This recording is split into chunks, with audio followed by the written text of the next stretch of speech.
যে কায়দায় হোক এমপি হইছে, এইটা যে কায়দায় হোক। গেছে কোথায়? জাতীয় সংসদে।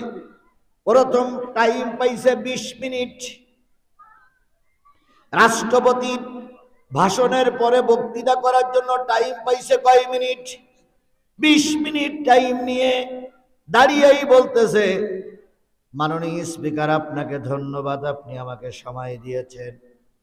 তারপরে বলতেছে, স্মরণ করছি সর্বকালের সর্বশ্রেষ্ঠ বাঙালি, মজলুম জাতির পিতা মুজিবুর রহমানকে, স্মরণ করছি বাংলাদেশের মানুষ কন্যা যিনি আমাকে এই জায়গায় আসার সুযোগ করে দিয়েছেন, স্মরণ করছি আদমদিগির মানুষদেরকে যারা আমাকে ভোট দিয়ে ক্ষমতায় বসিয়েছেন। এভাবে করতে করতে 20 মিনিট চলে গেল, একটা বারের জন্য মুখে আল্লাহর নাম উচ্চারিত হলো না। সংসদে দাঁড়িয়ে বলার দরকার ছিল, যেভাবেই হোক ক্ষমতায় আসছি, আল্লাহ আমাকে সম্মানিত করেছেন, এই জন্য সর্বপ্রথম কার শুকরিয়া? আল্লাহরে ভুলে যায়। আল্লাহ বলে, বান্দা ভোট না দিলেও চুরি করে হয়েছিস, ক্ষমতা তোর ছিল না, তারপরে জোর করে নিছিস, শুকরিয়া আদায় করলি না। সাদা কাগজে লিখে রাখ, যারা আজকে তোর গলায় পরাচ্ছে ফুলের মালা, অতি তাড়াতাড়ি ওরাই পরাবে তোর গলায় জুতোর মালা।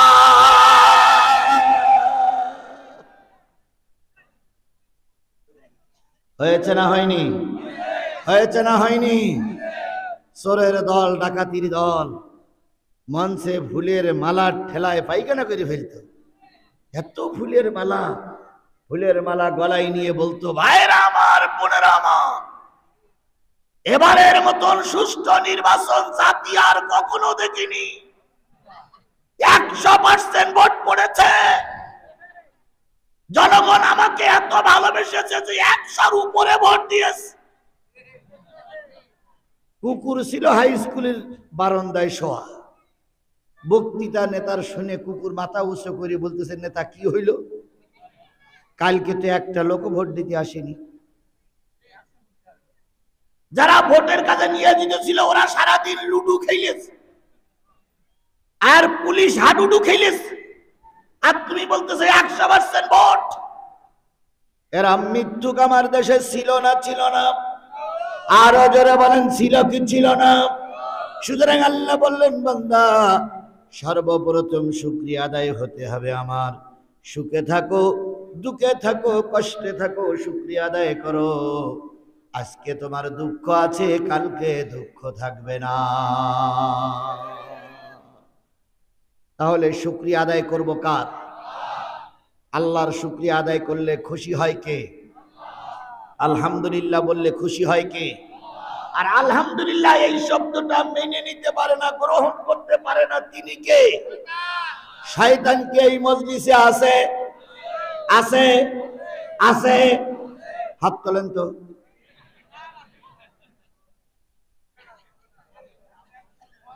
আপনারাই বলতেছেন শয়তান আছে, তা তোলেন, হাত তোলেন। তাহলে বোঝা গেল শয়তান নাই। আমি বলতেছি আছে। যদি বলেন হুজুর দেখাই দেন, এখনই দেখাই দেবো, এখনই দেখাই দেবো, এখনই দেখাই দেবো। বলুন তো, এখানে শয়তান নাই বলে যারা আমার সামনে ওয়াদা করলেন, মসজিদে কি শয়তান থাকে? যদি মসজিদে শয়তান নাই থাকবে, তাহলে ভালো ভালো জুতোগুলো চুরি করে কারা? এই আদমদিগির মুসলমানেরা, আপনাদের জুতো চুরি হয়? জুতো চুরি হয়? তা জুতো যদি ভুল করে নেবে, তাহলে সেরা দোকান নেবে, ও ভালো দোকান নাই কি করে? তাহলে বোঝা গেল মসজিদে ও শয়তান, এখানেও শয়তান। এখনই প্রমাণ। আলহামদুলিল্লাহ বললে খুশি হয় কে? আর আলহামদুলিল্লাহ মেনে নিতে পারে না কে? এবার আলহামদুলিল্লাহ বলার সময় ডাইনে বামে সামনে তাকাবেন। যদি মুখ না খোলে, পিছন দিক থেকে বগলে দুখন হাত দেবেন, দিয়ে উঁচু করে ধরে বলবেন, হুজুর মাল পাওয়া গেছে। বলতে পারবেন না? বলতে পারবেন না? বলতে পারবেন না? তাহলে আলহামদুলিল্লাহ বলার সময় ডাইনে বামে সামনে তাকাবেন, পিছনে আপনার তাকানোর দরকার নেই, পিছনের লোক পিছনে দেখবে। এবার সবাই মিলে আকাশ বাতাস মুখরিত করে মহান রবের নামে শুকরিয়া আদায় করছি। কারোর জবান বন্ধ থাকবে না। আলহামদুলিল্লাহ। শয়তানের বগলে হাত দেন। আছে আছে, যে কটা আছে সে কটা এখনো দোকান বন্ধ করেনি, এখনো বাদাম খেয়ে বেড়াচ্ছে, এখনো সাত দোকানে। বুঝ দেবে ওই কোটাই হলো ইবলিস, শয়তানের চামচা। আমি আমার বাবার কথা বলতে আসিনি, কারোর দলের পক্ষে বিপক্ষে কথা বলার জন্য আমাকে নিয়ে আসা হয়নি। আমাকে আনা হয়েছে কি বলার জন্য? জোরে বলেন, কি বলার জন্য? এখানে কোরআনের আলোচনা হচ্ছে। তুমি মুসলমান দোকান বন্ধ না করে চার দোকানে থাকতে পারো না, এটা মুসলমানের চরিত্র নয়। সুতরাং আল্লাহ সবাইকে সব জায়গায় কবুল করেন। আপনাকে আমাকে কবুল করেছে, আবারও বলছি আলহামদুলিল্লাহ। সর্বকালের সর্বশ্রেষ্ঠ মহামানব, যিনি এসেছিলেন এই পৃথিবীতে মানুষের কল্যাণের জন্য। কিসের জন্য? পৃথিবীতে যত রাষ্ট্রনায়ক এসেছে, কারোর লক্ষ্য ছিল সুন্দরী নারী, কারোর লক্ষ্য ছিল অনেক বড় বড় বাড়ি, কারোর লক্ষ্য ছিল দেশ দখল করা, কারোর লক্ষ্য ছিল বছরের পরে বছর ক্ষমতা ধরে রাখা। আর আমার নবীর লক্ষ্য ছিল মানুষকে কিভাবে জাহান্নাম থেকে বের করে জান্নাতে নিয়ে যাওয়া যায়। তাহলে সব মানুষের উদ্দেশ্য হলো কল্যাণ নেওয়া, আর আমার নবীর উদ্দেশ্য হলো কল্যাণ। কথা বলেন ঠিক না ঠিক? তাই তো আল্লাহ নিজেই বলেছেন, ওয়ামা আরসালনাকা ইল্লা রাহমাতাল লিল আলামিন।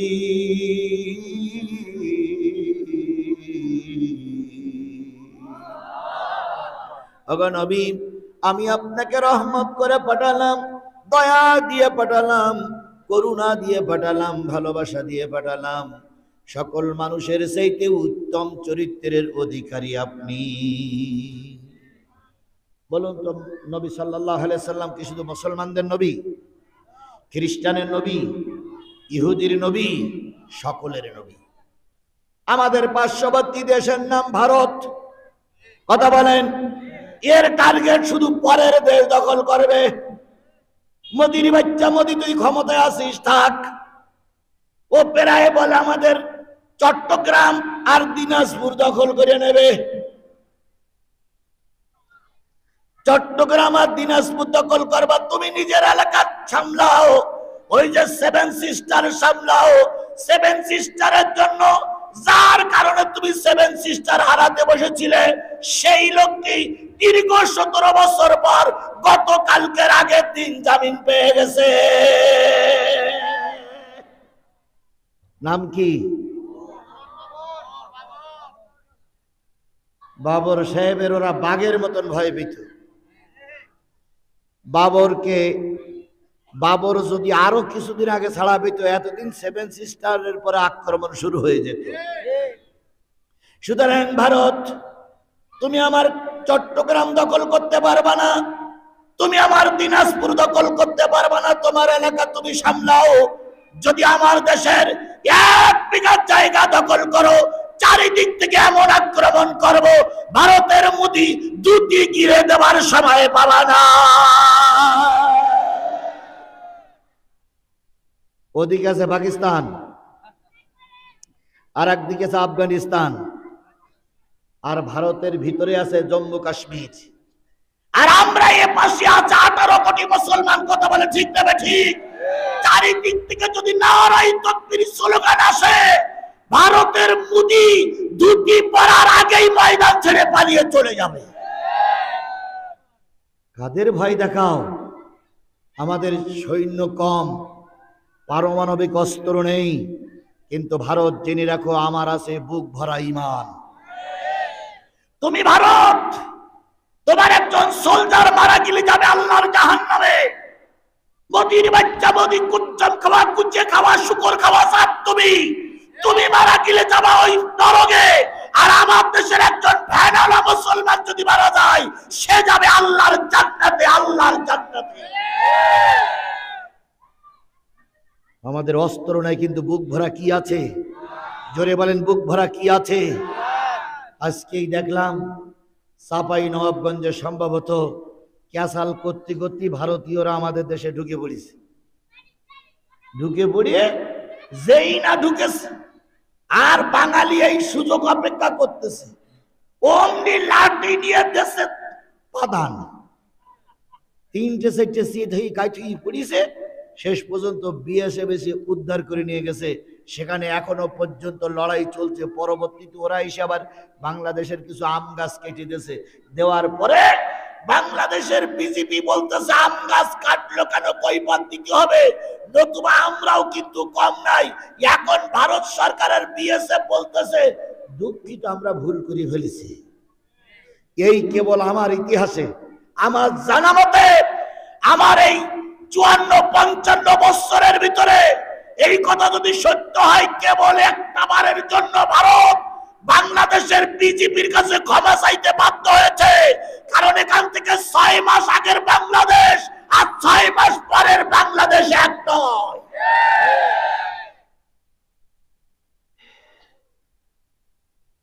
ভারতের রাষ্ট্রদূতকে ডক্টর মোহাম্মদ ইউনূসের সরকার ডেকে বলেছে সীমান্ত এলাকায় ফাজলামি বন্ধ করো। ওরা বলতেছে যে সীমান্ত এলাকায় ফাজলামি বন্ধ করো মানে এখানে তো কোনো নির্বাচিত সরকার নাই। ইউনূস সাহেব বলতেছে নির্বাচিত সরকার না হলেও 18 কোটি মানুষ আছে। আগের দালাল সরকারকে তাড়াতে গিয়ে শেখ হাসিনা বলেছিল, এই পুলিশের আইজি ডিআইজি ময়দান পরিষ্কার হচ্ছে না কেন? ডিআইজি বলেছিল, ম্যাডাম একটা মারলি 4টে দাঁড়ায়, একটা পড়ে গেলি কয়টা দাঁড়ায়? 4টা দাঁড়ায়। ইউনূস সাহেব বলতেছে একটা মারলি 4টে দাঁড়িয়েছে, আর এখন ভারত যদি তুমি আবার একটা লোকের গুলি করে মারো, একটার জায়গায় 40টা দাঁড়াবে, পালানোর জায়গা খুঁজে পাবে না। তাহলে আগে একটা জায়গায় কয়টা দাঁড়াইতো, আর এখন একটার জায়গায় কয়টা দাঁড়াবে? সুতরাং কারো চিন্তা ভাবনা দেশ দখল করা। আর আমাদের দেশের 15.5 বছরের একজন নেতা ছিল, তার টার্গেট আমি যদি মরেও যাই, ক্ষমতার চেয়ার খান আমার কবরে দিয়ে আসবা। উনি শুধু বলতেন চাই আমার ক্ষমতা, চাই আমার ক্ষমতা, চাই আমার ক্ষমতা। কথা বলেন ঠিক না বেঠিক?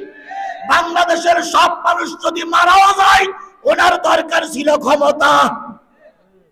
আল্লাহ রাব্বুল আলামিন বললেন, বান্দা শোনো, ক্ষমতা দেওয়ার মালিক আমি, নেবার মালিক আমি। এবার আসেন আমার নবীর বেলায় যাই। আমার নবী সাল্লাল্লাহু আলাইহি সাল্লাম এই পৃথিবীতে যখন এসেছিলেন, সেই সময়টা ছিল রাত না দিন। আদমদিগির মুসলমানেরা ঠাস ঠাস করে কথা বলবেন। আমি কিন্তু গোরস্থানে কবর খোলায় ওয়াজ করতেছি না, বলো সবাই জেগে আছেন তো? আল্লাহ নবী দুনিয়া এসেছিলেন রাতে না দিনে, রাতও নয় দিনও নয়, এমন একটা অন্ধকার সময় তিনি আসলেন পৃথিবীতে। আল্লাহর নবী যখন আসলেন, হাদিস শরীফে পাওয়া যায় নবীর ঘরে লণ্ঠন জ্বালানোর মতন তেল ছিল না। নবীজির ফুপি আম্মা উম্মে হানির বাড়িটা ছিল একটু দূরে। তিনি সংবাদ পেয়ে ছুটে এসে দেখে নবীজির ঘরটা অন্ধকার। জিজ্ঞেস করলেন, ভাবিজান ঘরটা অন্ধকার কেন? আমেনা বললেন, বুবুজান আল্লাহর নবী মুহাম্মদ এসেছে, ঘরে আলো জ্বালাবার মতন তেল আমার ঘরে না। আমেনা বর্ণনা করেছেন, ও আমার বুবুজান, আমি ঘরের ভিতরে শুয়ে নবীকে পেটে করে নিয়ে শুয়ে থাকতাম। মাঝরাত্রি ঘুম ভেঙে গেছে, ঘুম থেকে জেগে দেখেছি আমার মাথার উপরে চাঁদ আর তারা খেলা করতেছে। তার মানে চাঁদ আর তারা খেলা করতেছে, ঘরে বসে শুয়ে শুয়ে দেখেছে। তার মানে বোঝা গেল নবী যে ঘরে জন্মগ্রহণ করেছিলেন, সেই ঘরের কি ছিল না? চাল ছিল না, ছাদ ছিল না। আমেনা বর্ণনা করেছেন, নবীকে পেটে নিয়ে শুয়ে থাকতাম, ডান পাশের থেকে ঝড় আসলে বেড়াগুলো ভেঙে যেত, বাম পাশের থেকে ঝড় আসলে বেড়াগুলো ভেঙে যেত। এমন একজন বেড়া শূন্য অবস্থায় ঘরে আল্লাহর নবী যখন জন্ম নিলেন, উম্মে হানি বলেন আমি এসে দেখলাম ঘরে আলো নাই, নবীকে একটা কাপড় মুড়ি দিয়ে শোয়াই রাখা হয়েছে, একটা কাপড়ের ভিতরে জড়াই নবীকে শোয়াই রাখা হয়েছে। আল্লাহর নবীর পাশে এসে উম্মে হানি বলেন আমি নবীকে কোলে তুললাম, মুখের থেকে কাপড়টা সরাই দিলাম, যাইরা মুখের থেকে কাপড়টা সরাই দিলাম, অমনি দেখলাম মুখের যে আলো, চেহারার যে আলো, ওই আলোয় আল্লাহর নবীর ঘরটা উজ্জ্বল হয়ে গেছে। খেয়াল করুন, আমি বলেছি নবী এসেছিলেন কল্যাণের জন্য। উম্মে হানি বলেন আমি নবীর মুখ থেকে যখন কাপড়টা সরালাম তখন দেখি রাহমাতাল লিল আলামিন, দয়ার নবীর দুইটা ঠোঁট বিড় বিড় বিড় বিড় বিড় বিড় করে নড়তেছে। আমি উম্মে হানি নবীর ভুবি আম্মা, নবীজির কানের কাছে, নবীজির মুখের কাছে কানটা লাগালাম, কিছুই যখন বোঝা যায় না, দুই গালে দুটো চুমা দিয়ে বললাম ও চাঁদ মাখা মুখ, তুমি যে বিড় বিড় করে কি বলো কেউ তো বুঝতে পারে না। নবী যখন একটু বড় হয়ে গেল, নবী যখন একটু বড় হয়ে গেল, উম্মে হানি তখনও বেঁচে ছিলেন। উম্মে হানি জিজ্ঞেস করেছিলেন ভাতিজা, জন্মের পরে মুখ নাড়াই নাড়াই কি বলেছিলে? সেদিন সেদিন সেদিন সেদিন ওই নবীজি বলেছিলেন ভুবি আম্মা, জন্মের পরে কেঁদেছিলাম রব্বি হাবলি উম্মতি, আয় আল্লাহ আমার গুনাহগার উম্মত গুলোরে মাফ করে দাও। তাহলে নবীজি কাঁদলেন জন্মের পরে কাদের জন্য? কথা বলতে হবে জোর করে, স্পষ্ট করে, কাদের জন্য? আরো জোরে বলেন কাদের জন্য? এ মুসলমান, যেই উম্মতের জন্য রাসূল জন্মের পরে কাঁদলেন, আপনারা কি সেই উম্মত? আমরা কি সেই উম্মত?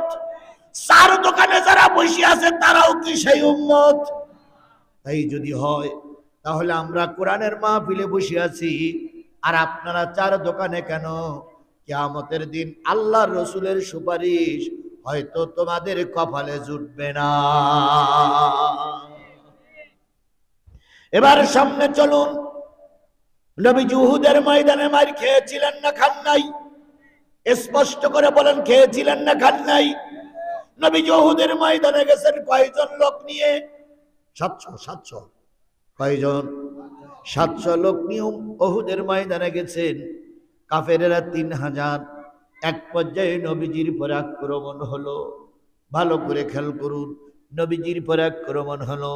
আল্লাহ নবী গর্তের ভিতরে ভুট হয়ে পড়ে গেলেন, হেলমেট ভেঙে গেল, দাঁত ভেঙে গেল, লোহার কড়া ভিতরে ঢুকে পড়লো। রক্তাক্ত নবী গর্তের ভিতরে ভুট হয়ে পড়ে গেলেন। হাদিস শরীফে পাওয়া যায় নবীজি যে গর্তের ভিতরে ঢুকেছিল, গর্তটা এত ছোট ছিল, নবী যে পা নিচে নামাই আবার সোজা হয়ে দাঁড়াবে এমন গর্তের ভিতরে জায়গা ছিল না। নবীজি ভুট হয়ে পড়ে আছে, নবীর ছোট্ট দুইটা পা উপরে নাড়াচাড়া করতেছে। নবী গর্তের ভিতর দিকে ডাক দিয়ে বলতেছে, ফাতেমা হুজরা খানার থেকে বেরিয়ে আসো, তোমার বাবা বুঝিয়ে খুনি মারা যাবে। ফাতেমার একজন লোক নিয়ে আসলেন, দুইজন নিয়ে একসঙ্গে হয়ে নবী সাল্লাল্লাহু আলাইহি সাল্লামের পা ধরে উপরে উঠালেন। পা ধরে উপরে উঠানোর পরে আল্লাহ নবী রক্তাক্ত নবী ময়দানে এসে দেখে 1 2 3 4 5 করে 70টা লাশ পড়ে আছে। আল্লাহর নবী 2 চোখের পানি ফেলায় কাঁদে আর কয়, আল্লাহ তোমার রাসূল বেঁচে আছে আর রাসূলের সাহাবীরা মারা যাবে, এটা তো আমি কখনো চাই না। আসমানের মালিক, জমিনের মালিক আল্লাহ বাসর রাত ছেড়ে উহুদের ময়দানে সে মারা গেছে। একজন সন্তানের কাছ থেকে বিদায় নিয়ে বাপ মারা গেছে, স্বামীর কাছ স্ত্রীর কাছ থেকে বিদায় নিয়ে স্বামী মারা গেছে, ভাইয়ের কাছ থেকে বিদায় নিয়ে ভাই মারা গেছে। আমি এদের কাছে কি কই ভাত দেব? ও আমার রব, যারা মারা গেছে তাদেরকে মাফ করে দাও, আর যাদের পরিবার থেকে তাদের পুরুষ লোকটি মারা গেল তাদের পরিবারের পরে তুমি করুণা বা দয়া প্রদর্শন করো। বলুন তো উহুদের ময়দানে আল্লাহর নবী দান মোবারক শহীদ করলেন, হেলমেট ভেঙে গেল, তারপরে নবী কাঁদলেন কাদের জন্য? আরো জোরে বলেন কাদের জন্য? ও আমার আদমদিগির মুসলমানেরা, সেই উম্মত আমরা। আজকে সেই নবীর নামে নাজিল হওয়া কোরআনের আলোচনা চলছে। তুমি আমি মুসলমান, এই কোরআনের মাহফিল থেকে আমরা দূরে সরে থাকতে, আরো জোরে বলেন থাকতে পারি? আরো জোরে বলেন থাকতে পারি?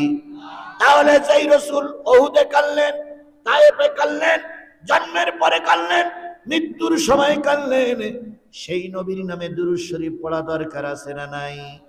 কারোর জবান বন্ধ থাকবে না, সকলে মিলে বলছি সাল্লাল্লাহু আলাইহি ওয়াসাল্লাম। বন্ধুগণ, কষ্ট করে শীতে বসে আছেন কি শোনার জন্য? আরো জোরে বলেন কি শোনার জন্য? কোরআন শোনার জন্য বসে আছেন। আমরাও কোরআন থেকে একটু আলোচনা করব, বেশিক্ষণ আলোচনা হবে না। আপনাদের সামনে যদি 11:30 পর্যন্ত আলোচনা হয়, সামনে কতটুকু সময় বাকি আছে? এখন কয়টা বাজে? 10:40। যদি 11:30 পর্যন্ত আলোচনা হয় তাহলে আর কয় মিনিট? হ্যাঁ, 50। আমি 40 মিনিট আলোচনা করেছি, আর বাকি আছে কয় মিনিট?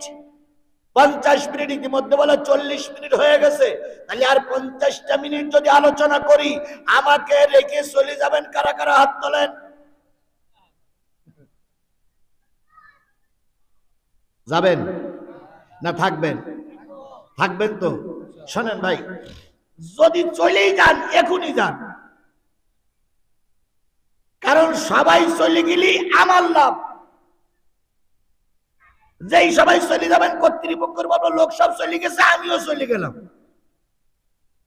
কিন্তু আপনারা থাকলে আমার ঠিক যে টাইম পর্যন্ত দিছি ওই টাইম পর্যন্ত থাকা লাগবে। এর ভিতরে যদি মনে করেন হুজুর আমি চলে যাবো, আমি কিন্তু সাংঘাতিক লোক, মঞ্চের থেকে নেমে আপনার ধরি ফেলবো। আপনি চলে যাবেন তো এখন যান।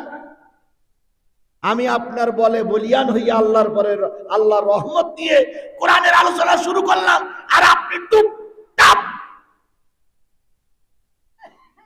দেখবেন মাহফিল থেকে যুবকেরা ওঠে না, সাধারণ লোক ওঠে না, বেশিরভাগ ওঠে হুজুররা। দেখবেন আপনি খেয়াল করে, মানে এরা তো ওয়াজ শোনে না, লোকেরা শুনতে দেয় না। এরা এত বোঝে যে সব সময় কাটি দিতে থাকে, দিতেই থাকে, দিতেই থাকে। এই দুইজন জান্নাতি বান্দা চলে যাচ্ছে, এরা দুজন জান্নাত পেয়েই গেছে, জান্নাতের টিকিট ওনাদের পকেটেই আছে। আসছে কোরআন শরীফ শুনতে, বাড়ি যাচ্ছে, বউটারে বলি দুইজন যাচ্ছে বাড়ি, বাড়ি যান ঢুক দিতে পারে।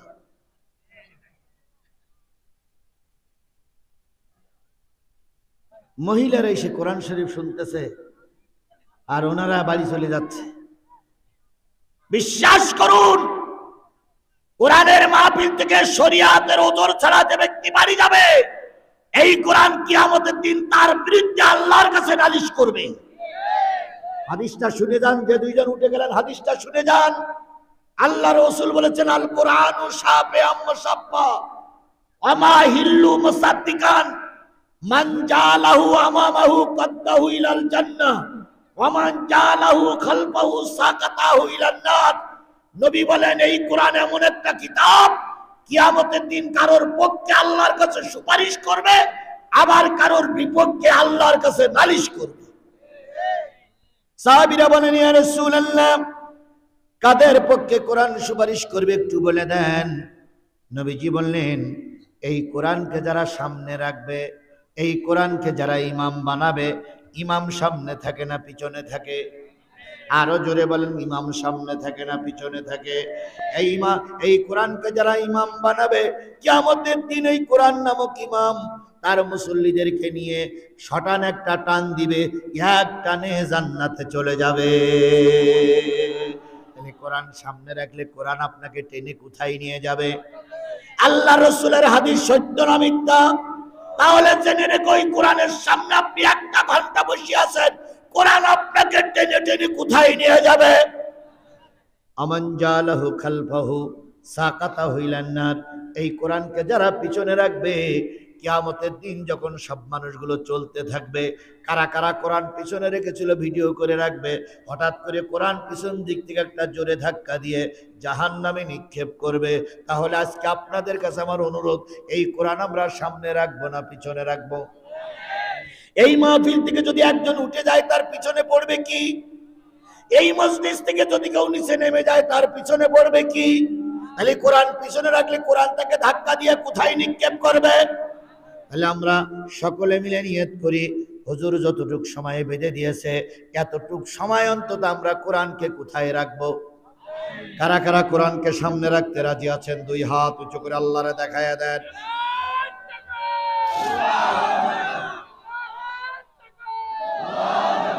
আল্লাহ আল্লাহ আল্লাহ আল্লাহ এই মুসল্লিদেরকে তুমি কবুল করে নাও, এই কোরআনওয়ালাদের কবুল করে নাও, এই কোরআন নিয়ে সবাই মিলে জান্নাতে যেতে পারি তৌফিক দিয়ে দাও। আল্লাহ রাব্বুল আলামিন আমাদের সবাইকে কবুল করুন। আজকের মুরব্বী সম্ভবত ইনি হলো আজকের সভাপতি, তাই না? পীর সাহেব মানুষ, আমার বিশ্বাস বয়স 90-এর উপরেই হবে। বাবা ওই রকমই 90 বছরের একটা বুড়া মানুষ, তিনি পীর নামক খ্যাত, তার মানে নিশ্চয়ই তাকে মানুষ সম্মান করে। কথা বলেন ঠিক না বেঠিক? এত বড় একজন বুজুর্গ ব্যক্তি মাহফিলে বসে আছে, 90 বছরের উপরের বয়স, আর তুমি 30 বছর 40 বছরের মুসল্লিদের হিসু গেছে। কিসে গেছে? কয় যাচ্ছে হুজুর একটু হিসু করে আসো। হিসু করতে যায়নি, হইলো বিড়িয়ে টানতে গেছে।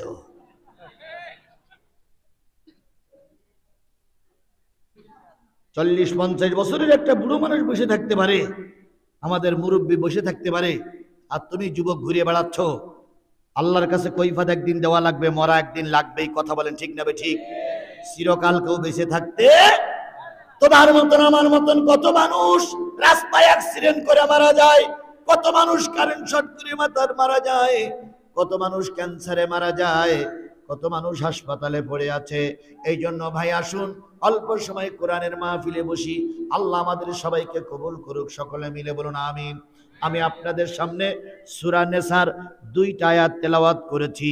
যদি আপনারা সময় দেন 2টা আয়াতের আলোচনা হবে, যদি সময় না দেন 1টা আয়াতের আলোচনা হবে।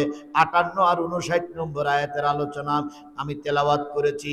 এই প্রথম আয়াতটা বলতেছি, 58 নম্বর আয়াত যখন নাজিল হয়, আল্লাহ রাসূল তখন মদিনার প্রেসিডেন্ট। শুধু মদিনার প্রেসিডেন্ট না, মক্কারও প্রেসিডেন্ট। এবার আদমদিঘির মানুষেরা বলুন তো, আল্লাহ নবী মক্কা মদিনার প্রেসিডেন্ট, কাজটা কি ঠিক? কাজটা কি ঠিক? কাজটা কি ঠিক? আমার মতে মনে হয় ঠিক না। নবী মানুষ আবার প্রেসিডেন্ট হবে কেন? নবী মানুষ আবার রাজনীতি করতে যাবে কেন? নবী মানুষ আবার লোকের কাছে ভোট যাবে কেন?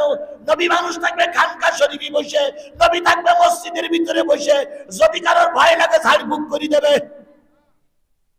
হ্যাঁ, তাহলে নবীর রাজনীতি করা কি জায়েজ আছে? শুধু জায়েজ? ইসলামী রাজনীতি করা কি?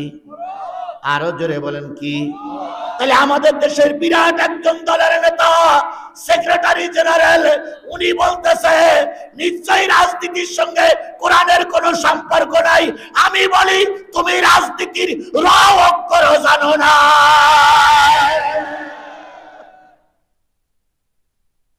উদর পিন্ডি পুতর কানে চাপাই দাও, তাই না? তারপরে বলতেছে মৌলবাদীরা কখনো ক্ষমায় আসতে পারি না, আগামীতে আসতে পারবে না। লিখে রাখো, লিখে রাখো, লিখে রাখো। 15 বছর আগের বাংলাদেশ আর 15 বছর পরের বাংলাদেশ এক নয়। আল্লাহ যদি সবকিছু ঠিকঠাক রাখে, আর অন্তত আমরা যে টুপিওয়ালারা এক ছিলাম, যদি এক থাকতে পারি, সাদা কাগজে লিখে রাখো, আগামী গণভবন হবে টুপিওয়ালাদের গণভবন, আগামী দেশ হবে টুপিওয়ালা টুপি আলাদের সংসদ।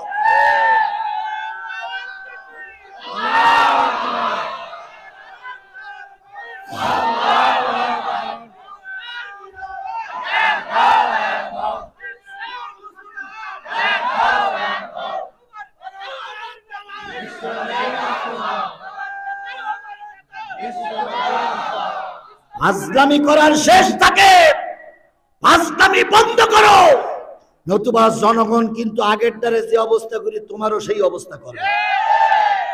আরে ভাই দেখাও, মুসলমানের দেশে থাকতে গেলে মুসলমানের তো মেনে চলা লাগবে। শুধু চামড়া কেটে বাদ দিলে মুসলমান হওয়া যায় না।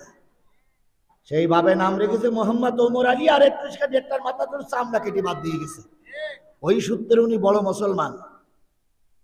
ওই নেতা দেখলাম জানাজা পড়তেছে, তো জানাজা পড়তে গিয়ে উনি নিয়ত করেছে, হাত বেঁধেছে ঠিক এইরকম কায়দায়, হাত বেঁধে জানাজা নামাজে ইমাম সাহেব যেই তাকবীর বলেছে উনি ঈদের নামাজের মতন আল্লাহু আকবার বলেছে।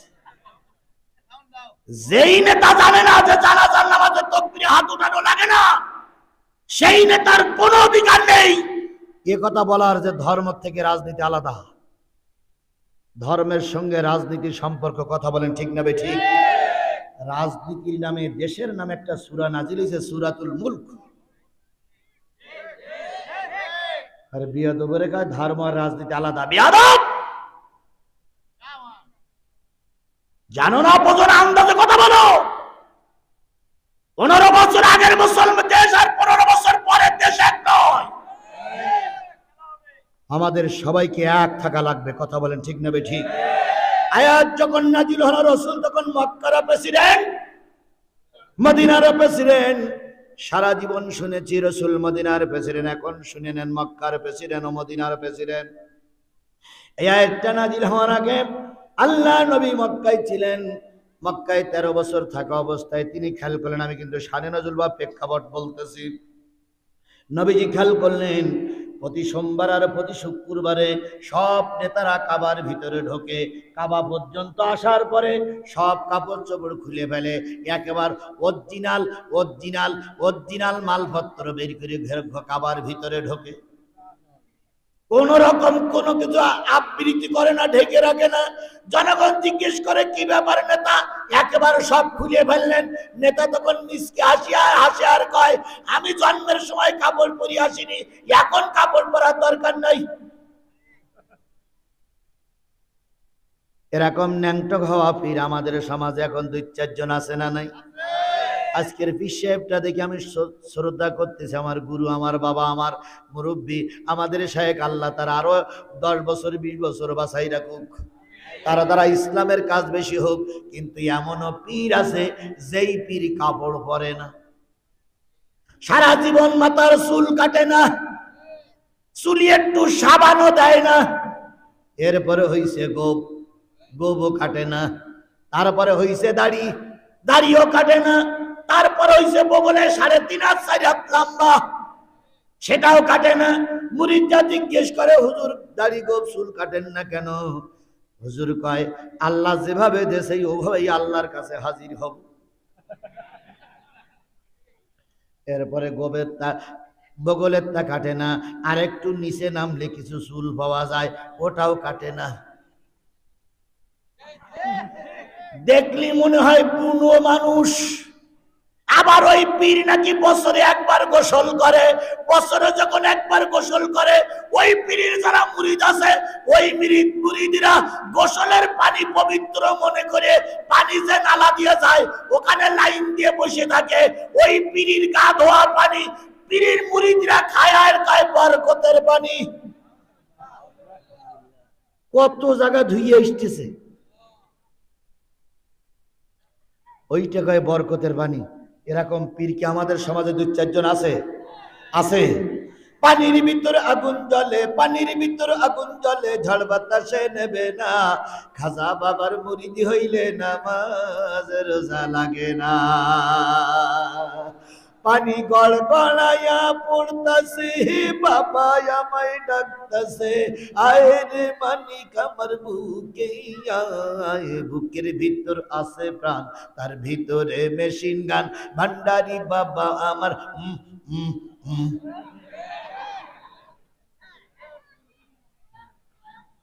কথা বলেন, এ জাতীয় লোক আছে না নাই? আবার উল্টে বুঝেন না, পীরিরা হল আমাদের সম্মানের পাত্র। কারণ এই বাংলাদেশে সর্বপ্রথম যারা দাড়ি আর টুপি আমদানি করেছিল তারা ছিল পীর। সর্বপ্রথম বাংলাদেশে ঢুকেছিল শাহজালাল ইয়ামিনী রহমাতুল্লাহ আলাইহি। শাহজালালের মাথায় টুপি ছিল, শাহজালালের গায়ে জামা ছিল, সেই দাড়িয়ার টুপি সেই যে ঢুকলো এখনো দাড়িয়ার টুপি আছে। তাহলে পীরিরা দাড়িয়ার টুপি আমদানি করেছে। ওই শাহজালালের দুই হাতে দুইটা জিনিস ছিল, এক হাতে ছিল আল্লাহর কোরআন, আর এক হাতে ছিল তরবারি। শাহজালাল বলেছিল কোরআনের আইন বানো, নতুবা তরবারি দিয়ে ফয়সালা হবে। আজকে যে পীরগুলো দিন কায়েমের পক্ষে, আমরা ওই পীরদেরকে আমাদের শায়েখ বা মুরব্বি মনে করি। ওলি আল্লাহর বাংলাদেশ, এই শহীদ গাজীর বাংলাদেশ, রহম করুন আল্লাহ, রহম করুন আল্লাহ। আল্লাহ আপনার প্রেমে পাগল যারা, আপনার প্রেমে পাগল যারা, আমরা তাদের বংশধর, আমরা তাদের বংশধর। তাদের মতে তাদের পথে কবুল করুন আল্লাহ, কবুল করুন আল্লাহ। সেই পীর ওলিয়া উলিয়াদের দেশে পীর ওলিয়া উলিয়াদের পথে কবুল করুক যারা হক্কানি। আল্লাহ আমাদের সেই পথে কবুল করুক, সকলে বলুন আমিন। তাহলে নেতারা প্রতি সপ্তাহে 2 দিন কাবার ভিতরে ঢুকে কি খুলে, মনে নেই? কি খুলে ঢোকে? একটুও কিছু থাকে না। সন্ধ্যা থেকে সকাল থেকে সন্ধ্যা পর্যন্ত ভিতরে যেয়ে কি যে করে আল্লাহই ভালো জানে। সন্ধ্যাবেলা বেরিয়ে আসে, কাপড়গুলো পরিধান করে যা সেই বাড়ি ফিরে যায়। আল্লাহর নবী সাল্লাল্লাহু আলাইহি সাল্লামের মনের ভিতরে বড় ব্যথা। আমিও মক্কার মানুষ, ওরাও মক্কার মানুষ, আমি মক্কার লোক, ওরাও মক্কার লোক, আমি কুরাইশ বংশের লোক, ওরাও কুরাইশ বংশের লোক, আমি মক্কার পাশেই থাকি, ওরাও মক্কার পাশে থাকে। ওরা কাবার ভিতরে ঢোকার সুযোগ পায়, আমি কেন সুযোগ পাবো না? একদিন সকালবেলা সব নেতারা আসার আগেই আল্লাহর নবী একটু মনস্থ করলেন কাবার ভিতরে ঢুকবো। যেয়ে দেখে কাবায় তালা মারা, চাবিওয়ালা এখনো আসি নাই। কিছুক্ষণ পরে চাবিওয়ালা আসলেন। চাবিওয়ালা যেয়ে যখন কাবার তালা খুলে ভিতরে ঢুকবে, আল্লাহর নবী নরম হয়ে বিনয়ের সঙ্গে যেয়ে বললেন, চাবিওয়ালা ভাই, নেতারা এখন আসি নাই, হয়তো নেতারা আরো ঘন্টাখান পরে আসবে, আমাকে 10টা মিনিট সময় দাও, আমি কাবার ভিতরে একটু ঢুকে কাবার ভিতরে একটু সালাত আদায় করব, নামাজ পড়বো, আমাকে একটু কাবায় ঢুকতে দাও। কাবার চাবিওয়ালা বললেন, কি নাম? মোহাম্মদ সাল্লাল্লাহু। বাবার নাম আব্দুল্লাহ, দাদার নাম আব্দুল মুত্তালিব। কোন বংশের? কুরাইশ বংশের। না, তুমি এই সমাজের অপবিত্র লোক, তুমি কাবায় ঢুকতে পারবে না। নবীজি বললেন, ভাইয়া একটু দয়া করো, এই কাবা ঘর কার? সকলের জন্য উন্মুক্ত। নেতারা যদি চান্স পায়, আমাকে একটু সুযোগ দাও ভাই, আমার পরে বেইনসাফি করো না, মাহরুম করো না, আমি একজন মানুষ, সৃষ্টির শ্রেষ্ঠ জীব, আমাকে বেইনসাফি করো না, আমার মনটা ধুকে ধুকে কুড়িয়ে কুড়িয়ে খাচ্ছে, একটু কাবার ভিতরে যে মালিকের কাছে 2টা কথা বলবো। আল্লাহ নবী বলেছেন, যদি কারোর ইলমে মারফত চালু থাকে, সে যদি কাবার ভিতরে ঢুকে উপরের দিকে তাকায়, কাবার ভিতরে বসে বসে সে আরশে মহল্লা দেখতে পায়, আরশে আজিম দেখতে পায়। তার মানে তার সেই চোখ থাকা লাগবে, কাবার এত সম্মান, কাবার এত মর্যাদা, আমাকে একটু ঢুকতে দাও। ওই সাবিওয়ালা বললেন, না না না, তোমার মতন অপবিত্র লোক কাবায় ঢুকতে পারবে না। নবীর মতন একজন পয়গম্বরকে ওরা বলতেছে অপবিত্র, আর আবু জেহেল ন্যাংটা হয়ে ঢোকে, ওই হলো পবিত্র। আমাদের বাংলাদেশের সবচেয়ে পবিত্র জায়গার নাম হলো, না আমাদের বাংলাদেশের মসজিদ তো আছে, আমাদের বাংলাদেশের সবচেয়ে নামি দামি পবিত্র জায়গা হলো জাতীয় সংসদ। কারণ ওই জায়গায় বসে 18 কোটি মানুষের ভাগ্য নির্ধারিত হয়। সেই ভাগ্য নির্ধারিত হয় যে সংসদে বসে, ওই সংসদে চোরেরা যেতে পারে, ডাকাতিরা যেতে পারে, মমতাজের মতন দেহ ব্যবসায়ী করা নারীরা যেতে পারে, অথচ আলেমেরা ওই সংসদে যেতে পারে না।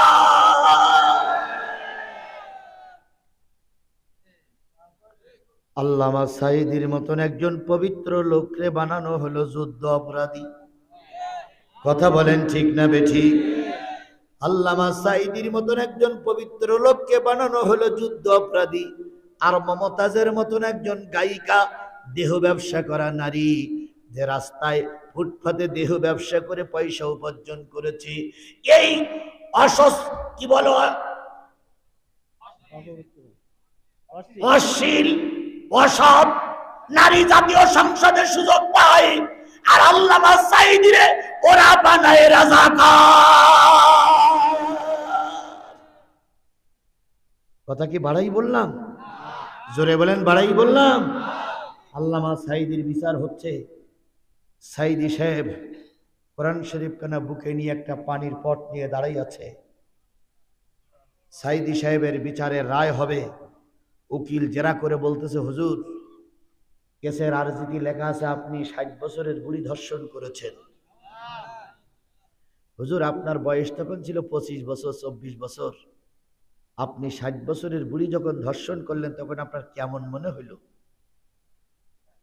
আল্লামা সাঈদী চোখের পানি ফেলায় কাঁদতেছে আর বলতেছে, বালি আমার কথা শোনার মতন এই দেশে কেউ নাই।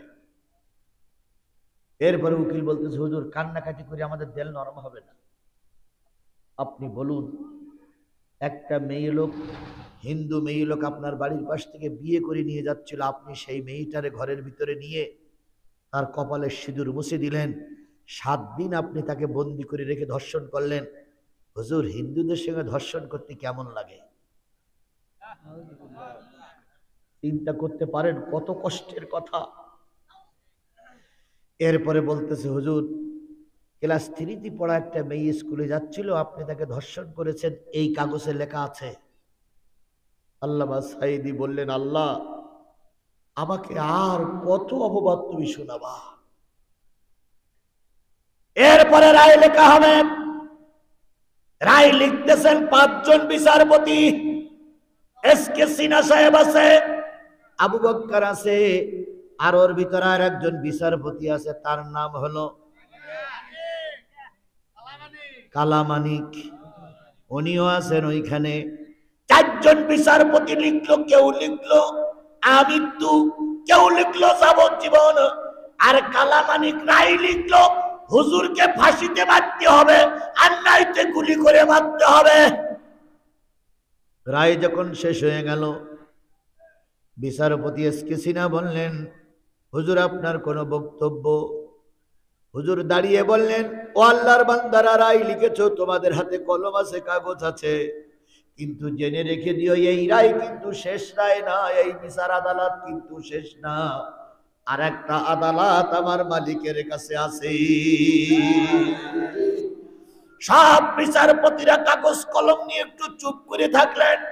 বিচারপতি মানিক দাঁড়িয়ে বলতেছে, আপনার আল্লাহরে বলেন, আল্লাহ যে রায় দেয় সেটা পরে হবে, এখন তো আপনার ফাঁসি দিয়ে নেই। আল্লামা সাঈদী বললেন, আল্লাহ তুমি দেখো 4 জন বিচারপতির 2 জন এখনো বাংলাদেশে আছে, আর 2 জন বিদেশে চলে গেছে। আর কালামানিক, এই শেখ হাসিনা রহমাতুল্লাহ আলাইহি, ইনি পালানোর পর কালামানিক সিলেটের এক অঞ্চল দিয়ে কি করতেছিলেন? পালাই যেতে গিয়ে তিনি ধরা পড়লেন। জনগণ মেরে তারা কিসের পরে সবাই রাখলো? কলার পাতার পরে সবাই রাখলো। আল্লাহর ওলিদের দোয়া কিভাবে কবুল হয়? জনগণ আমাদের দেশের বিজিবি ধরে নিয়ে আসলো। জনগণ জেজা মারতেছে, টিম মারতেছে, লাথি মারতেছে, উপরের থেকে মারতেছে, বিজিবি মারতে দিচ্ছে না। হঠাৎ করে একজন কৃষক মাঠে কাজ করতে করতে শুনেছে কালামানিক ধরা পড়িস। ও কাশি নিয়ে সোজা দৌড়ে এসে বলতেছে, বিজিবি ভাই কালামানিক কই? ওই যে দাঁড়াই আছে। আর ও দূরের থেকে যেয়ে লাথি মারবে না মারবো, জায়গায় লাথি বেরিস। এক লাথিতে একটা বিসি আউট। শুধু আউট হয়নি, 7 দূরে যেয়ে বিসি পড়িস। কয় লাথি? কয় লাথি? এগুলো আল্লাহর বিচার। কথা বলে ঠিক না ঠিক? কি কায়দায় করেছিল? বলেছিল আমরা পালাই না, আমরা পালানো জাত নই। বাংলাদেশের কোন সরকার পালাই যায়নি, এরাই কেবল পালাই গেছে। কথা বলেন ঠিক না ঠিক? আরে এমন এক জালেম সরকার ছিল যে একবার প্রধানমন্ত্রী থেকে শুরু করে ওরগা পক্ষে যারা দালালি করে ইমামতি করত, সেই ইমাম পর্যন্ত পালাই গেছে। মেম্বার, চেয়ারম্যান, এমপি তো গেছে, সেই সঙ্গে ইমাম পর্যন্ত পালাই গেছে। এরা পৃথিবীর ইতিহাসে কোথাও এরকম হয়নি। তো একটা বিসি যখন আউট হয়ে গেছে তখন হাসপাতালে নিয়ে সেলাই টেলাই করে কমপ্লিট করে হাসপাতালের বেডে রেখেছে। সাংবাদিকরা শুনেছে যে একটা আউট। তো সাংবাদিকরা যে বলছে, মানিক ভাই আসসালামু আলাইকুম, মানিক ভাই আসসালামু আলাইকুম। মানিক কাছে ওয়ালাইকুম কুম, ওয়ালাইকুম কুম, ওয়ালাইকুম কুম। মানিক ভাই ঢাকা কেন? সমস্যা হয়েছে একটু। কয় কি? ও শোনো না। তো সাংবাদিকরা বলছে, মানিক ভাই শুনলাম একটা নেই, আউট হয়ে গেছে। তো বলছে শুনে চাও যখন তখন ওই পর্যন্ত থাক। মানিক ভাই ডান পাশেরটা গেল না বাম পাশেরটা গেল? মানিক তখন ওই অবস্থার আগে মেগে বলতেছে, আমার বিসি আউট হয়ে গেছে, তোমার ডান পাশেরটা কি বাম পাশেরটা ঠিক পাচ্ছো তাই না? সাংবাদিকরা বলতেছে, মানিক ভাই তুমি না সাইদির ফাঁসি চাইছিলে, তুমি না সাইদির ফাঁসি দিয়ে মারতে চাইছিলে? কালামানিকের চোখ দিয়ে তখন পানি পড়তেছে। তখন বলতেছে, আসলে আমি হুজুরকে চিনতে পারিনি। চিনতে পারবা যখন তখন আর বিকল্প রাস্তা খোলা থাকবে না। কথা বলেন ঠিক না বেঠিক? আজকেও মিজানুর রহমান আজারির চাইতে জনপ্রিয় ব্যক্তি আর বাংলাদেশে কেউ নাই। কথা বলেন ঠিক না বেঠিক? আজকে লালমনিরহাটে মাহফিল হয়েছে, সেখানে 5000 সেনাবাহিনী, 2000 পুলিশ দিয়ে তার ব্যারিকেড করা হয়েছে। এই আজারি সম্পর্কে যারা মাঝে মাঝে বক্তব্য দিচ্ছ, খোদার কসম কালামানিকের যে অবস্থা হয়েছে, তোমরাও যদি আলেমদের নিয়ে সমালোচনা করো, তোমাদেরও বাংলাদেশে ওই অবস্থায় হবে। হয়তো কালামানিকের একটা বিসি আউট আর তোমাদের দুটো বিসি আউট।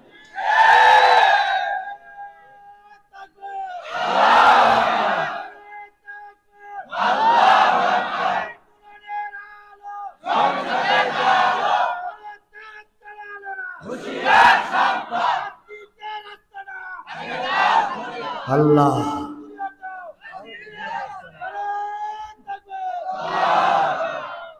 বাপ, আপনার বয়স হয়ে গেছে, যদি আপনার কষ্ট হয় আমি কিন্তু আপনার ছুটি দিয়ে রাখি। আপনি কষ্ট হলে একবার বলবেন, আমি লোক দিয়ে আপনার বাসায় পৌঁছে দেবো। জি, আপনি শুধু আমার একটু বলবেন যে আমি চলে যাচ্ছি, আমি লোক দিয়ে আপনার বাসায় পৌঁছে দেবো। যেহেতু আপনি আমাদের গুরু, আপনি আমাদের মুরব্বী, বয়স্ক মানুষ, তো যদি সমস্যা হয় কমিটির লোক তাকে বাড়ি পর্যন্ত পৌঁছে দিয়ে আসবা। আমার ভাইয়েরা, তাহলে বোঝা গেল আল্লাহর বিচার আছে না নাই? আরো জোরে বলেন, আল্লাহর বিচার আছে না নাই? সেই আল্লাহ কি বাংলাদেশে আছে বলে মনে হয়? আরো জোরে বলেন, আছে বলে মনে হয়? তাহলে ভয় পেও না, ময়দানে নামো। ময়দানে নামার দায়িত্ব তোমার, আর ময়দান দখল করে দেওয়ার দায়িত্ব আল্লাহ। আধারে ভয় পেও না, আধারে ভয় পেও না, আলো আছে আড়ালে। জালিমেরা পালিয়ে যাবে, তুমি রাস্তায় দাঁড়ালে। আধারে ভয় পেও না, আধারে ভয় পেও না, আলো আছে আড়ালে। জালিমেরা চলে যাবে, তুমি উঠে দাঁড়ালে। আল্লাহ নবী সাল্লাল্লাহু আলাইহি সাল্লাম কাবার ভিতরে ঢুকতে যাবেন, বাধা দিল কাবার কিওয়ালা। আরো জোরে বলেন কিওয়ালা। কাবায় তালা মারলো কে, সে যে এক চাবিওয়ালা, চাবিওয়ালা। কাবায় তালা মারলো কে, সে যে এক চাবিওয়ালা, চাবিওয়ালা। আল্লাহ নবী ভেঙে পড়লেন না, দুঃখ পাইলেন কিন্তু ভেঙে পড়লেন না। টার্গেট দিলেন যে তাদের সহযোগিতায় ভিতরে ঢুকবো। কিছুক্ষণ পর আপন চাচা আবু লাহাব কাবার চত্বরে আসলো। নবীজি বললেন, চাচা হাতখানা ধরে একটু কাবার ভিতরে কি নিয়ে যাওয়া যায়? আবু লাহাব গজ্জে উঠে বলতেছে, না না, তোমার মতন অপবিত্র লোক কাবায় ঢোকা যাবে না। আবু জেহেল একই কথা বলল, আবু সুফিয়ান একই কথা বলল। নবীজি সন্ধ্যা পর্যন্ত বসে থাকলেন। সন্ধ্যা ঘনিয়ে এসেছে, বেলা ডুবে গেছে। নেতারা সব কাপড়গুলো পরে লাইন দিয়ে যখন চলে যায়, আল্লাহর নবী আবার চাবিওয়ালার কাছে দিয়ে বললেন, ভাই চাবিওয়ালা, এখনই তালা বন্ধ হবে, তার আগে মাত্র 2টা মিনিট একটু সময় দাও। পবিত্র কাবার ভিতরে আমি একটা পাক দিয়ে আসবো, মনে বড় কষ্ট, মনে বড় ব্যথা, একটু ঢুকতে দাও। চাবিওয়ালা তালাওয়ালা বলল, না না না, নেতাদের কথা অমান্য করা যাবে না, কাবার ভিতরে ঢুকতে দেওয়া হবে না। আল্লাহ নবী দারুণ কষ্ট পাইলেন। কাবার তালা মারা চাবিওয়ালা যখন চাবি নিয়ে যায়, নবী এতক্ষণ চুপ ছিলেন। নবী ডাক দিয়ে বলতেছেন, চাবিওয়ালা, যাওয়ার আগে একটা কথা শুনে যাও। কি হয়েছে? একটা কথা শুনে যাও। কি? কয়, তোমার কাছে কাগজ আছে, কলম আছে, লিখতে পারো? কয়, কেন? কয়, কাগজ আর কলম যদি থাকে লিখে রাখো। তুমি যে চাবি আজকে আমাকে দিলে না,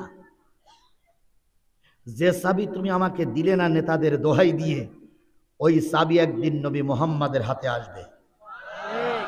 আরেকটু জোরে বলা যাবে না সুবহানাল্লাহ?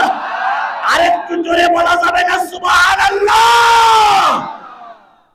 ওই চাবি একদিন নবীর মুহাম্মাদের হাতে আসবে। চাবিওয়ালা ঘুরে দাঁড়িয়ে বলছে, কথাটা কি হলো? ছোট মুখী বড় কথা। এই চাবি তোমার হাতে আসবে, যখন চাবি তোমার হাতে আসবে তখন এই লাইন দিয়ে যে নেতারা যাচ্ছে, এই নেতারা বেশি থাকবে না। নবী মিসকে হাসি দিয়ে বললেন, আস্তে আস্তে আস্তে আস্তে।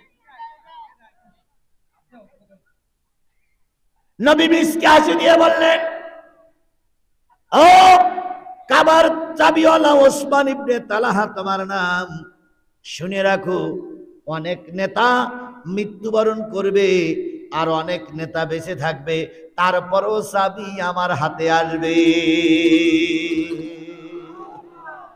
ওসমান ইবনে তালহা বলেন, আমি? নবীজি বলেন, তুমিও বেঁচে থাকবা।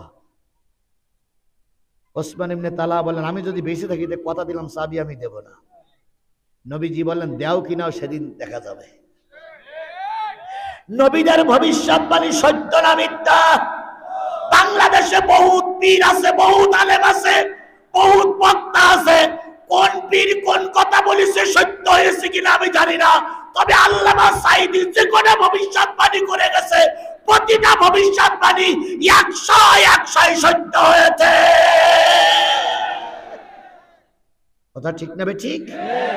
আল্লামা সাঈদী বলেছিলেন, জুলুম বন্ধ করো, অত্যাচার বন্ধ করো, আলেমদের উপরে মিথ্যা মামলা বন্ধ করো, নতুবা এমন এক সময় আসবে পালানোর জন্য ইঁদুরের গর্ত খুঁজে পাবে না। হয়েছে না হয়নি? আরো জোরে বলেন, হয়েছে না হয়নি? এখন আওয়ামী লীগের নেতা কর্মীরা ইঁদুরের গর্ত খুঁজে পাচ্ছে না। আর শেখ হাসিনা যে কনে আছে আল্লাহই ভালো জানে। ছেলে এক জায়গায়, মেয়ে এক জায়গায়, বোন এক জায়গায়, বোনের মেয়ে এক জায়গায়, ভাইপো এক জায়গায়, আর উনি একা একা রান্না করতেছে আর খাচ্ছে আর বলতেছে, দেশের জন্য এত কিছু করলাম।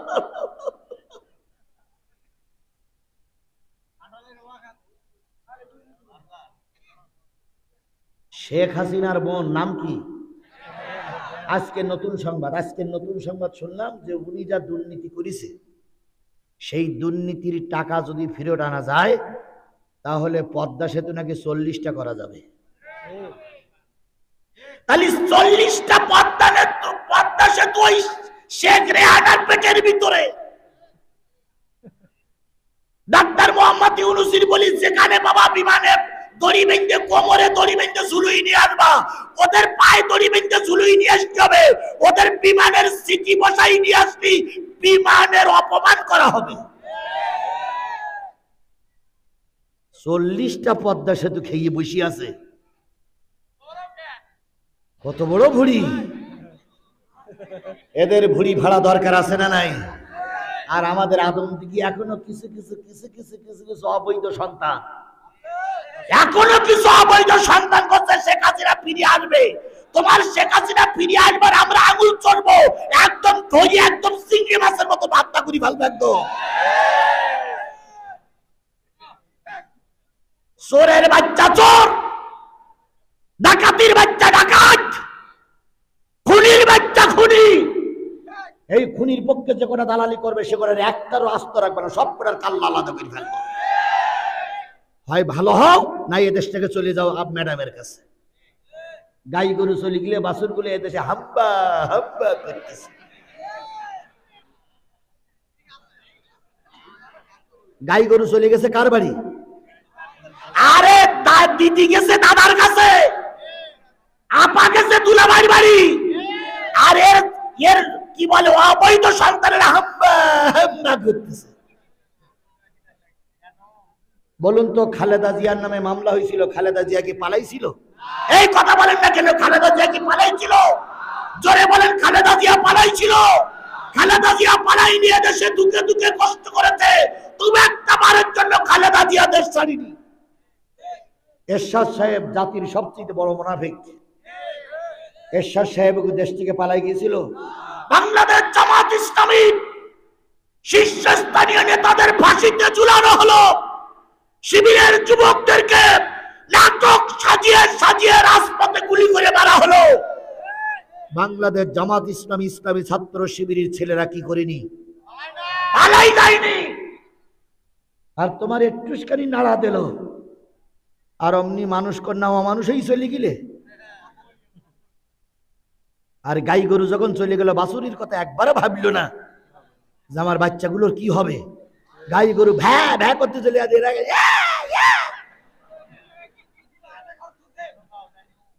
হাজদানি করো না। তোমরা কারা কারা কি করেছো সব আমাদের বক্তব্যে আছে। কথা বলে ঠিক না ঠিক? এই ময়দানে আমার মাহফিল করতে দাওনি তোমরাই। এই ময়দানে মস করে সেই মস ভেঙে দিয়েছিল তোমরাই। তোমরা অবৈধ ভাইয়ের কারো সন্তান।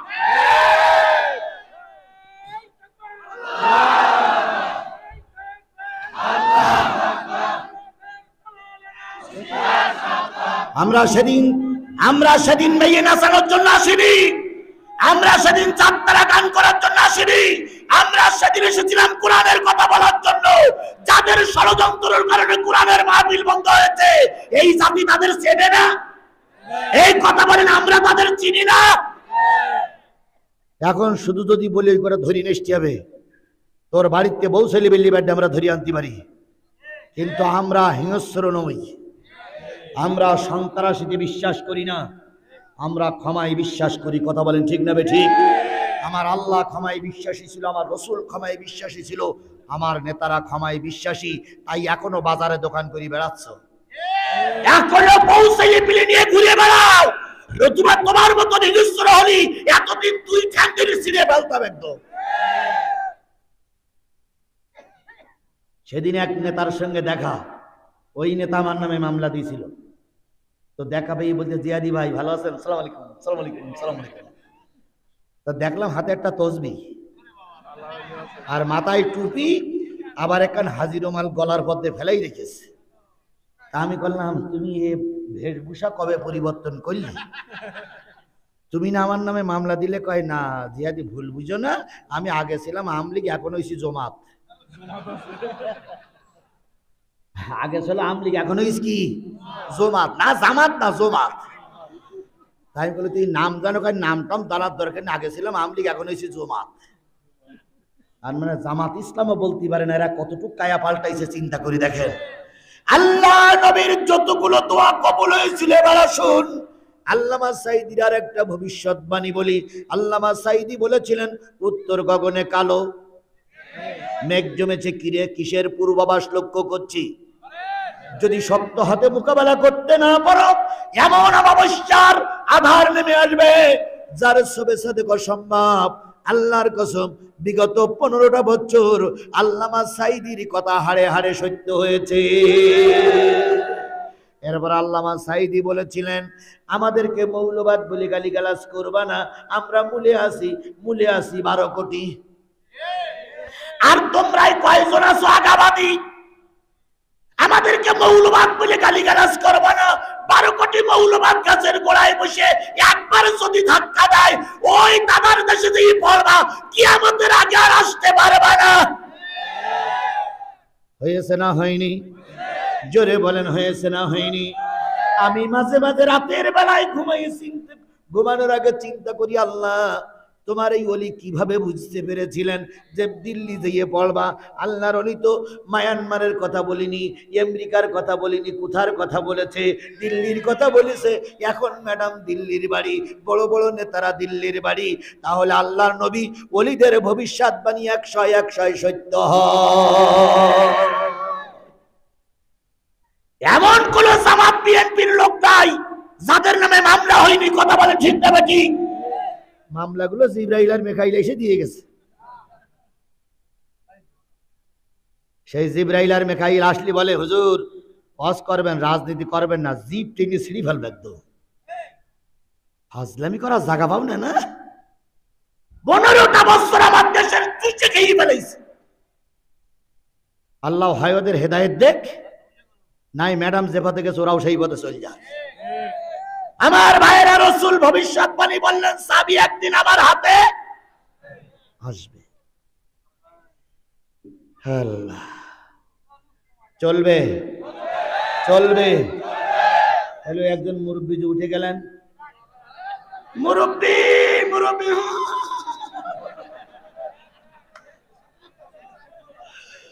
লতুন লতুন বোঝে না। সোনামণি জি, সোনামণি। আল্লাহ আল্লাহ আমাদের সবাইকে কবুল করুক। বন্ধুগণ, আমারও মন চায়, আপনাদেরও মন চায় অনেকক্ষণ ধরে ওয়াজ শুনি, কিন্তু আসলে আমি যে পেরে উঠি না। কেন পেরে উঠি না? এমন একটা অবস্থার ভিতরে চলছি, রাতে দিনে 4-5টা মাহফিল করে কুলতি পাচ্ছি না। আর আমার তো এই আস্তে কথা বলা হয় না। অন্যান্য বক্তারা ভাই রে বাবা, কিন্তু আমার তো চেল্লাচাল্লি করা ছাড়া হয় না। আরে চেল্লাচাল্লি করতে গেলে অনেক কষ্ট হয়। এই জন্য আমি জানি আপনাদের ক্ষোভ মেটে না, তারপরও দেখি কতদূর চেষ্টা করা যায়। দয়া করে পাশের থেকে যেন কেউ না ওঠে। যদি বলে টান টান উত্তেজনা, আপনি শুধু বলবেন বন্ধ করে আধা ঘন্টা বসে থাকো। আর একান্তই যদি হিসু বন্ধ করতে না পারে, কাপড় কান খুলে ওই পাশে দেখতে ঝেড়িয়ে দেখ, হিসু নিচে চলে যাক।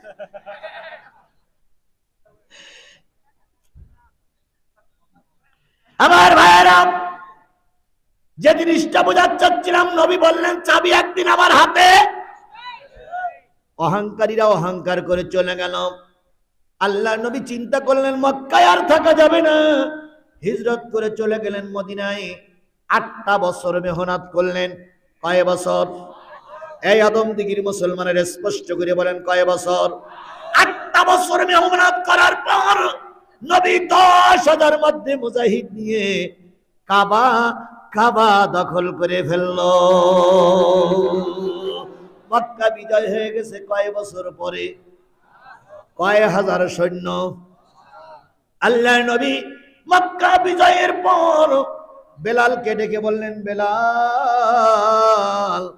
আজান দাও। কয় বছর অপেক্ষা করেছি? 8 বছর। ভিতরে আগুনগুলো দাউ দাউ করে ধুই ধুই করে জ্বলতেছে, আর দেরি করা যায় না, বেলাল আজান দাও। বেলাল বলেন ইয়া রাসূলুল্লাহ আজান কি কাবা ঘরের ভিতরে দেব না বাইরে দেব? নবী বললেন বেলাল আজানটা ভিতরে দাও, আমার মনটা কাঁদতেছে কখন কাবার ভিতরে ঢুকবো, কখন মালিকের সঙ্গে একটু কথা বলবো, কখন মালিকের আরশে মহল্লা দেখবো, কখন মালিকের আরশে আজিম দেখবো। বেলাল আজান দাও। বেলাল আজান দেওয়ার জন্য উজু করে জমজমের পানি দিয়ে উজু করে কাবার ভিতরে যেতে হবে। দরজায় যেয়ে দেখে তালা মারা। হই হই রই রই চাবিওয়ালা গেল কই, হই হই রই রই চাবিওয়ালা গেল কই, চাবিওয়ালা গেল কই। বেলাল কয় ইয়া রাসূলুল্লাহ কাবায় তালা মারা। নবীজি বলছি এখনো তালা মারা? জি। আচ্ছা বলুন তো নবীর পিছনে কয় হাজার? নবী যদি বলতেন যে তালাটা ভাঙ, কতক্ষণ সময় লাগতো? হযরত আলী বলে পিছনে দাঁড়াই আছে শুধু হুকুম করার অপেক্ষায়। খয়বারের যুদ্ধে আলীর ঢাল ভেঙে গেছে, তো ঢাল না হলে তো যুদ্ধ করা যায় না, কাফেরেরা তেড়িয়ে আসতেছে।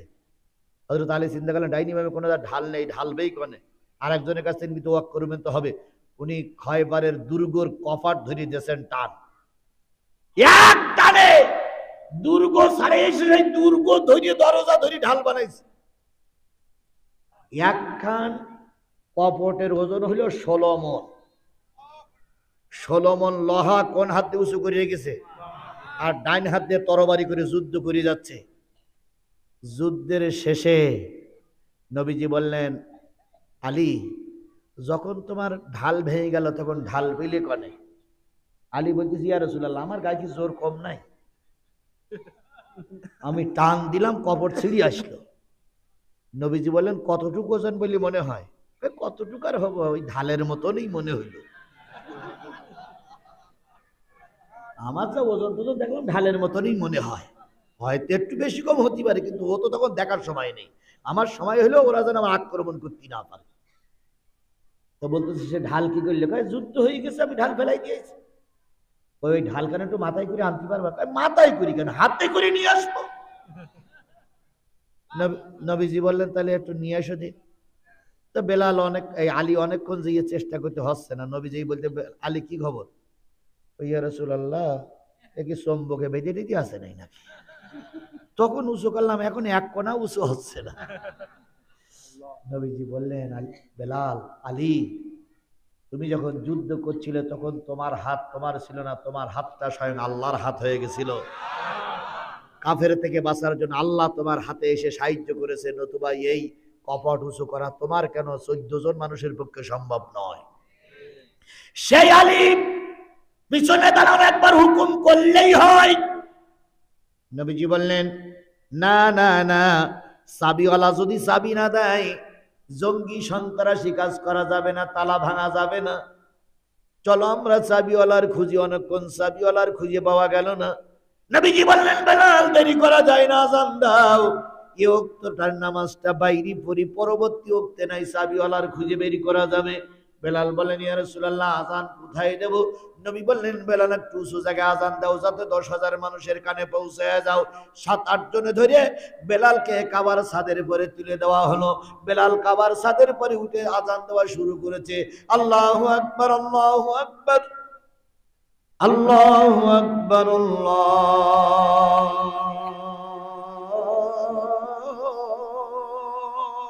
আকবার।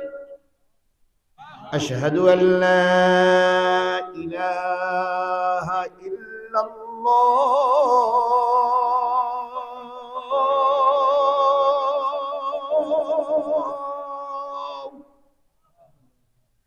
আশহাদু আন্না মুহাম্মাদার রাসূল।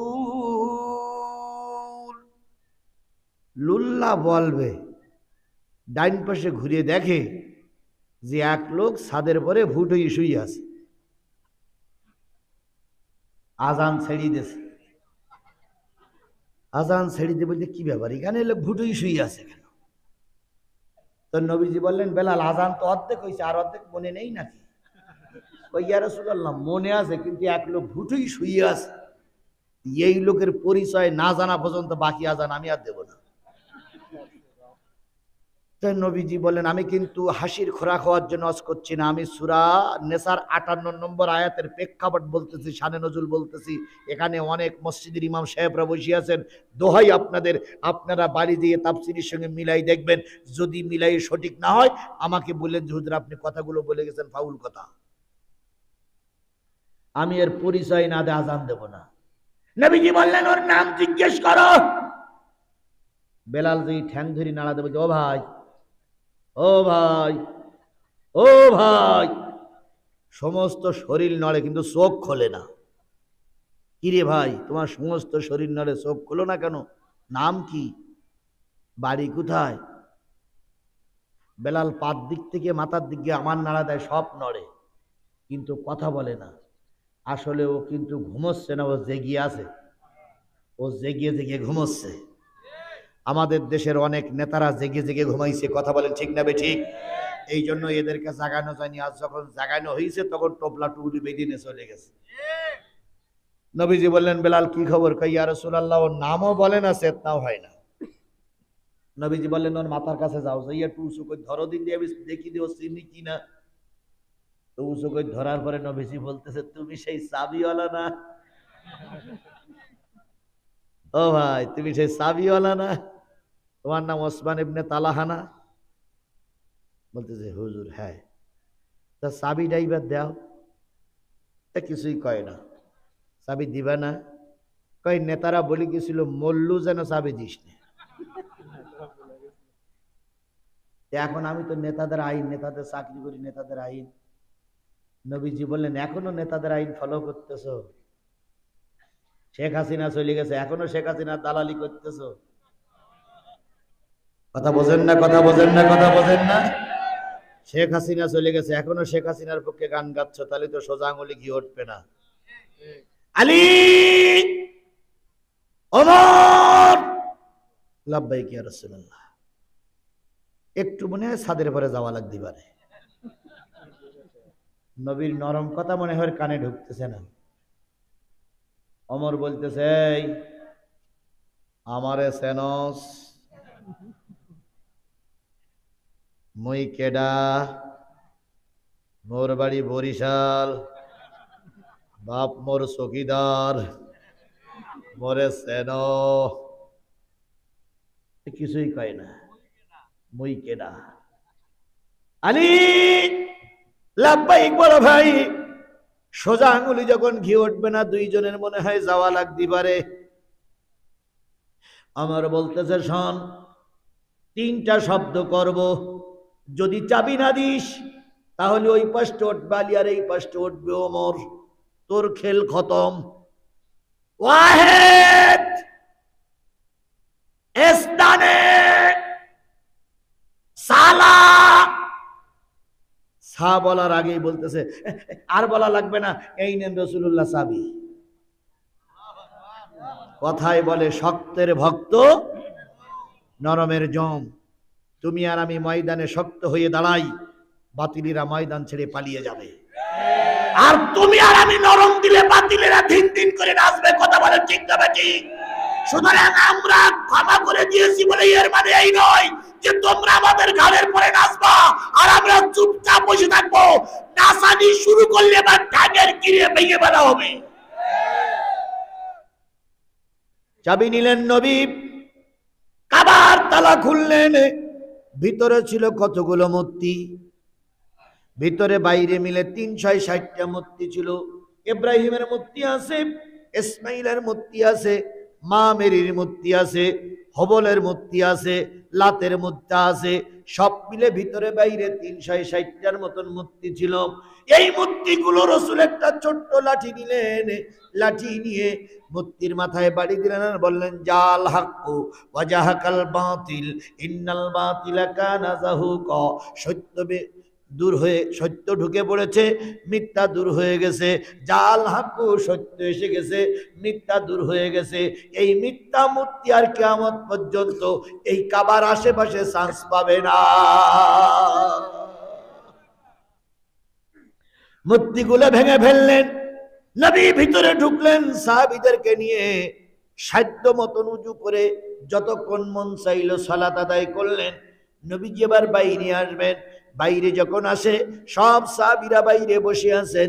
সবার টার্গেট হলো চাবিটা আমি নেব। আবু বকরের টার্গেট চাবি আমি নেব, ওমরের টার্গেট চাবি আমি নেব, আলীর টার্গেট চাবি আমি নেব, ওসমানের টার্গেট চাবি আমি নেব।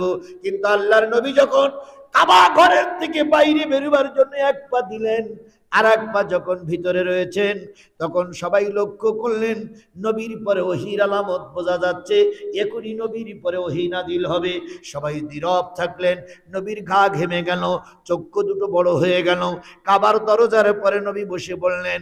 কিছুক্ষণ পর যখন ওহীর আলামত দূর হয়ে গেল, আল্লাহ রাব্বুল আলামিনের নবী বললেন, ও আমার সাহাবীরা, এই কাবার দরজায় থাকা অবস্থায় আল্লাহ রাব্বুল আলামিন সূরা নিসার 58 নম্বর আয়াত নাজিল করে দিয়ে বলতেছে, ইন্নাল্লাহা ইয়ামুরুকুম আন তুআদ্দুল আমানাতি ইলা আহলিহা। ওগো নবী, আমি তোমার পরে আদেশ করতেছি, প্রকৃত আমানত হকদারের কাছে পৌঁছায়া দাও। তোমার হাতে যে চাবিটা আছে ওটা কাবার আমানত, ওই আমানতটা যে ব্যক্তির হক বেশি তার কাছে পৌঁছায়া দাও। নবীজি বললেন, আমাকে চাবিওয়ালার যিনি প্রকৃত হকদার তার কাছে পৌঁছাই দিতে বলেছে, এখন সে চাবিওয়ালা কই? সে ওসমান ইবনে তালহা কই? সে চাবিওয়ালা কই? কই চাবিওয়ালা তো নেই, কই চাবিওয়ালার খোঁজো। গোটা 10,000 মানুষ বলতেছে, হই হই রই রই, চাবিওয়ালা গেল কই? চাবিওয়ালা ভয়ে দুঃখে কষ্টে ওই আর এক জায়গায় যেয়ে পালাইছে। যত বলে চাবিওয়ালা কই, তত মাথা নিচু করে যেন দেখে না ফেলে। ওর মনে ভয় নাই, ওর মনে ভয় নাই। রসুল চাবি চেয়েছিল, চাবি এখন সেই রসুল হলো মদিনার প্রেসিডেন্ট, মক্কার প্রেসিডেন্ট। সুবহানাল্লাহ। চাবি যখন দেয় না, জিবরিল আবার ওহী নাজিল করে দিয়ে বললেন, আবু বকর, আলী, ওমরকে বলো, মক্কার একটু দূরে একটা বড় পাহাড় আছে, ওই পাহাড়ের উপরে একটা বাবলা গাছ আছে, বাবলা গাছের গোড়ায় একটা গর্ত আছে। এই চাবিওয়ালা ওসমান ইবনে তালহা ওই গর্তের ভিতরে যে আত্মগোপন করেছে, মনে করেন শেখ হাসিনা পালাইছে। শেখ হাসিনা পালাইছে কোন দেশে? ভারতে। ইয়াও মনে করেন পালাইছে চাবি না দিয়ে। এইবার আলী আর ওমর আবার গেছে, ভাই এই পাহাড়ের উপরে বাবলা গাছ দেখা যাচ্ছে, বাবলা গাছের গোড়ায় তুমি আসো ভাই, বেরিয়ে এসো, চাবিটা কি বলে রসুল তোমার ডাকি। বের হয় না। দুই পাশে দুজন যেই বলছে, ও ভাই, রসুল সালাম দেছে। বেরিয়ে বলতে, ভাই আলী, বিশ্বাস কর আমি চাবি দিতে চাইলাম, কিন্তু ওরা দিত দেয়নি। ফান্দে পড়িয়া বগা কান্দে রে, ওরে ফান্দে পড়িয়া বগা কান্দে রে। কয় ওসব কথা শুনবো না, তোমার ডেকে নিয়ে যাদি বলিস হাঁটো। চাবিওয়ালা বলতেছে, আমি ডেকে নিয়ে গেলে রসুল আমার মারবে না তো? আমার তো বিশ্বাস আমার জ্যান্ত রাখবে না। আলী আর ওমর বলছে, তা বুঝি নে, তোমার ডেকে নিয়ে গেলে গিয়ে যাবা কিনা তাই বল। কয় ভাই আমি যাব, তবে রসুল যদি আমার একবার মেরি ফেলে, তোরা একটু আমার একটু সুপারিশ করিস। আলী বলতে, চলো, আমার রসুলের সঙ্গে অনেক দিক থেকে সম্পর্ক, দেখি কি করা যায়, চলো। কাঁপতে কাঁপতে নবীজির সামনে এসে গেলেন সেই ওসমান ইবনে তালহা। নবীজির সামনে দাঁড়ায় বলতেছি, ইয়া রাসূলুল্লাহ, আপনি রহমতের মানুষ, দয়ার মানুষ।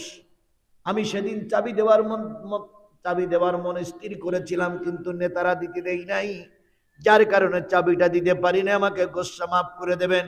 নবী বললেন, ওসমান ইবনে তালহা, হাতটা উঁচু করো, চাবিটা তুমি নাও, তোমার কাছেই কাবার চাবি থাকবে।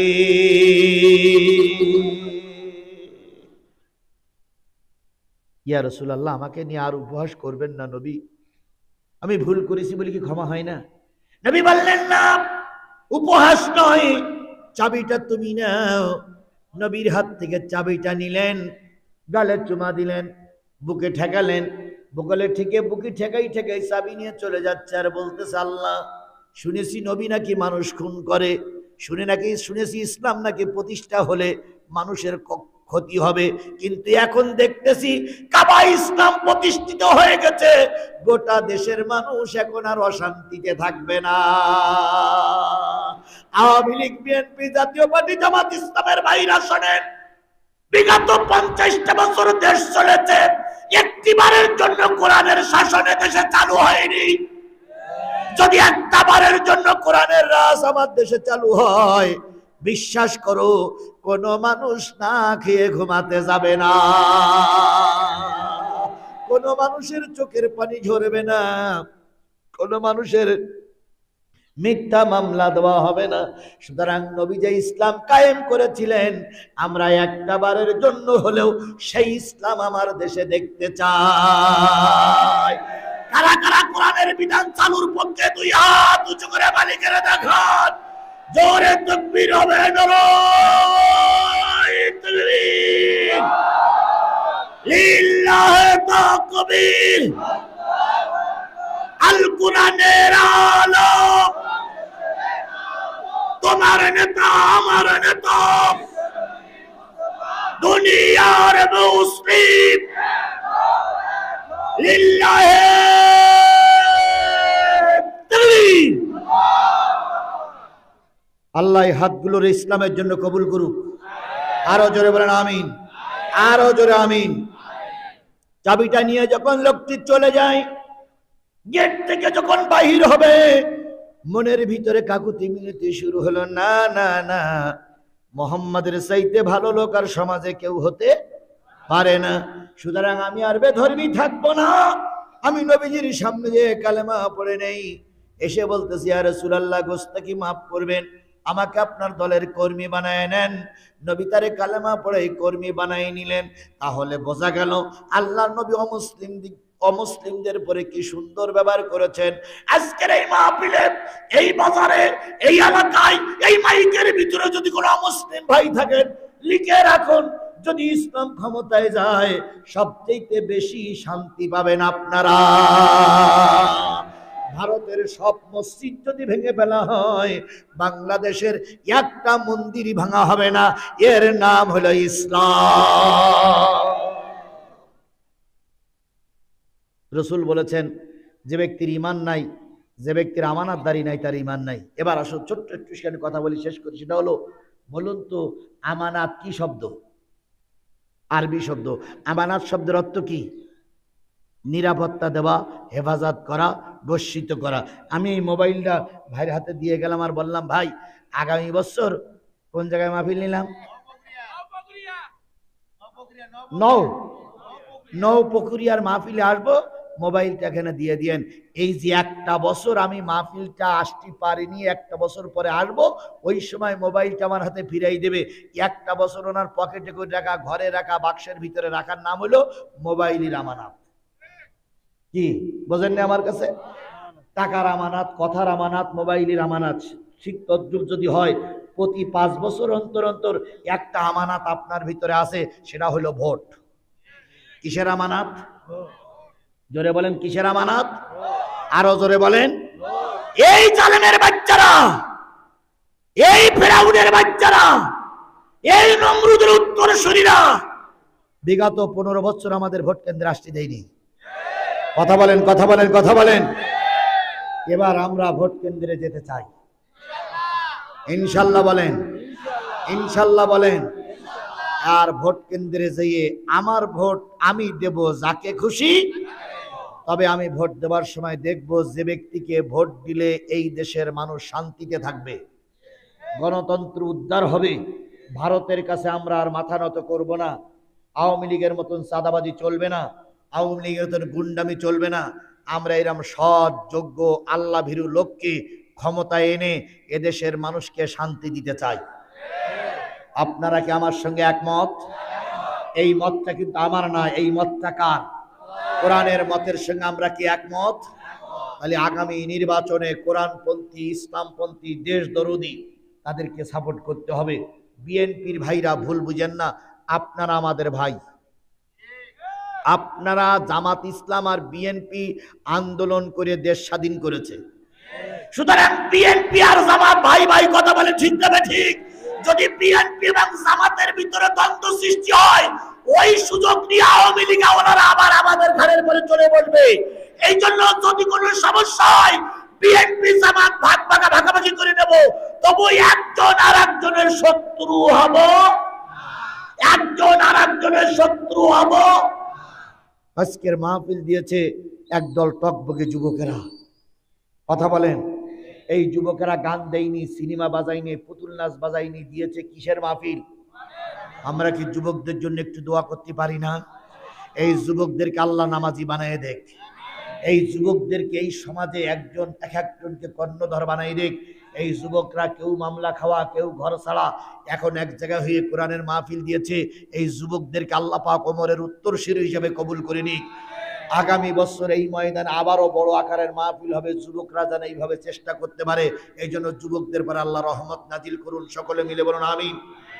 আমি যে বাড়িতে বসে খানা পিনা করে আসলাম, ওই বাড়ির একটা ছেলে, তিনি হচ্ছে সম্ভবত যুব দলের সেক্রেটারি, সভাপতি, ছাত্র দলের সভাপতি। তার বাড়িতে খাইলাম। তার বাবা এবং মা আপনাদের কাছে দোয়া চেয়েছে। তাদের পারিবারিক একটু অশান্তি, পারিবারিক একটু সমস্যা, যে কোনো কায়দায় বাড়িতে যে কোনো একটু সমস্যা হচ্ছে, ওনারা দোয়া চাইছেন, হুজুর মাহফিলে আমাদের জন্য একটু দোয়া করবেন। আমরা দোয়া করি, আল্লাহ আল্লাহ যে বাড়িতে বসে আজকে মেহমানদারি করলেন, ও যারা মেহমানদারি করলেন তাদের উপরে আল্লাহ তুমি রহমত নাজিল করো।